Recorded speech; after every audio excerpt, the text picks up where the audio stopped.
Hey y'all, it is your girl Bianca, aka the Friendly Neighborhood Nerd, and welcome back to Freedom School. Dr. Charles Drew is an African American male who was born in 1904. He was the first African American to receive his Doctor of Medicine at Columbia University in 1940.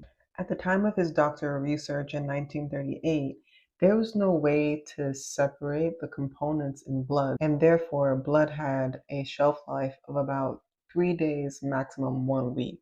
That did not help people who were in dire need of blood. Dr. Drew was able to develop a technique to separate blood from its components. So, for example, he was able to separate plasma from the erythrocyte component so that there would be a longer shelf life. That shelf life was able to be from a week to 3 weeks or more. Dr. Drew's groundbreaking research enabled him to save thousands of lives by extending the shelf life of blood and creating the world's first blood bank. He was known as the father of the blood bank and really helped soldiers in World War II.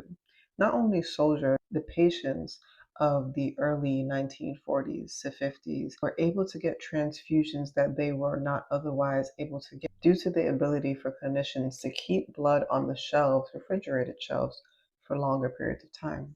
Dr. Drew worked hand in hand with the Red Cross in order to bring blood to the Navy and the Army of the US and what were known as blood mobiles in the Britain. He was able to save so many lives. However, he resigned later from the Red Cross due to the government and the army wanting to segregate blood that was received. So, for example, the blood that was taken would be labeled colored or white, and the blood that would be given would also be designated for colored versus white. There is no difference between the blood of a brown skinned person versus a white skinned person.